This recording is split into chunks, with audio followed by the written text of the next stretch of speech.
If you write any kind of music in Bitwig, you're going to be spending a lot of time in the piano roll, so you should probably learn to use it well to save yourself a lot of time and effort, and maybe discover some new possibilities. Let's start simple by drawing some notes. We can either hit 3 to switch to the draw tool, or hold it while we draw and then let go again to return to the pointer. While drawing a note, we can move the mouse up or down to adjust the velocity, and left or right to adjust its length. You can also hold Alt while drawing to draw multiple notes the size of your current grid, or Alt and then Shift to draw them across multiple pitches.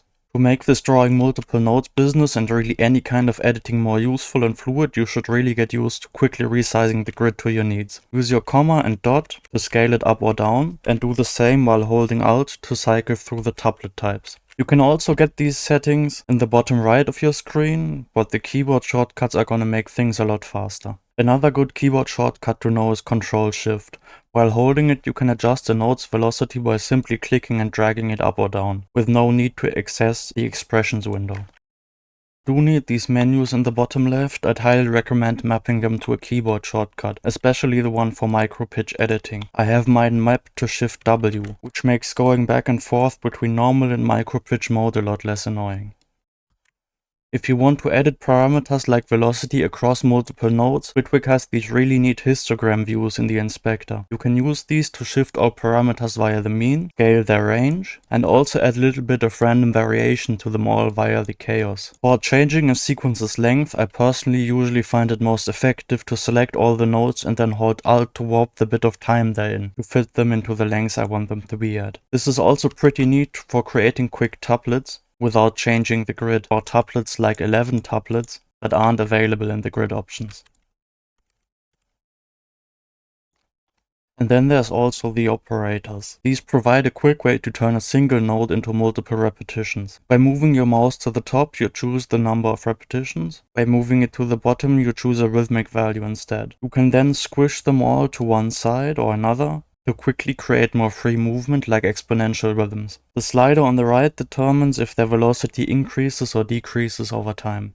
While we're talking about rhythm nerd shit like tuplets, did you know that every clip can have its own time signature? You can just change it in the inspector. If you change your song's time signature, the clips will actually remain unaffected. If however you don't like boring theory nerd shit like memorizing scales and modes, you can actually fold clips to a scale and even create presets for clips limited to every scale. That way you'll never have to use your brain again. What you want to do is draw the notes of your scale in every octave, in my case C minor, on the left of the clip start, where they'll never be played. And then use the drum machine mode to fold the clip to show these notes only. You can then just give that clip the name of your scale, C minor, and drag and drop it into your library, if you ever need a clip in that scale again later. The track mode allows you to edit your MIDI somewhat independently of and across multiple clips. You can draw anywhere in your arrangement outside of your clip and it will create a clip for you containing these notes. When you disable the layer editor in the bottom left, you can also draw new empty clips, change their color, change clip length, and join them with the existing clips. Layer editor on again now and take a look at the MIDI channels. You can do a lot of fun things with these. Every MIDI note can live in one of 16 different channels, and you can do different things to them depending on which channel they're in. For example, we can create an instrument layer and set each layer to only receive notes of one specific channel in the inspector. This way we can control multiple instruments from the same MIDI clip, or even have one bass instrument that accepts all channels and certain layers that are only activated for notes in a specific channel. Just make sure to send the notes back to the channel 1 inside the lane using the channel map if you're using some VSTs, because they might only accept notes from channel 1. This also works for MIDI effects. What I've done here is set up a MIDI effects layer that applies a different effect to each channel. The red channel 1 is unaffected, the orange channel 2 is an arpeggiator, and the yellow channel 3 is a strum.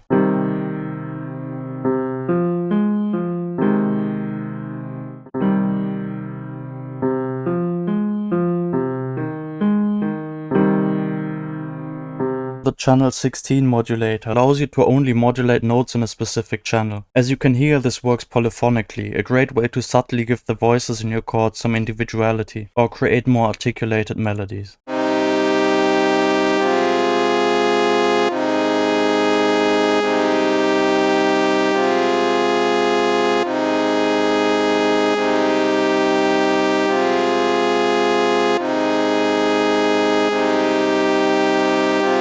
Similarly to the channel 16 modulator, there's also a note 12 modulator that sends a modulation signal whenever a specific note is received. If you use it to activate or deactivate different effects you can create your own version of multi-effect VSTs, like Stutter Edit, Glitch 2 or Infiltrator.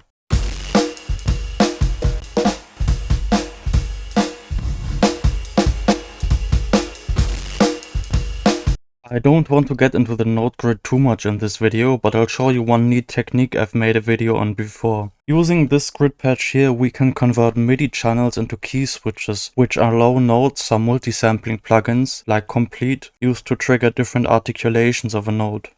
I'll show you the patch on screen here, if you want to try to recreate it yourself. Otherwise, you can download it on the Tilde Sounds Gumroad page.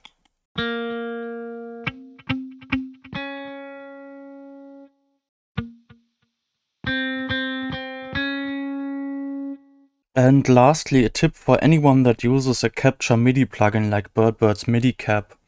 This plugin keeps a buffer of your last played MIDI notes, so that if you ever forget to hit record, you can just drag them out of the plugin's UI. The fastest way I found to use this is to save an instance of it plugin on the master of your default preset, and then route in the MIDI by enabling all ins for the note inputs of your master channel. You can then also map the window to a key switch, like in my case numpad 5, so you can bring it up by simply hitting a key whenever you need it.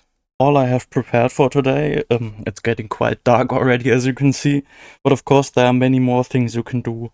Do feel encouraged to share your own favorite tips and techniques in the comments. Again, and probably not for the last time, I will finish this lesson with an ad for a course I have recently finished. So I've got this course on making drums in Bitwig out. It's a lot of sound design stuff, mixing, layering.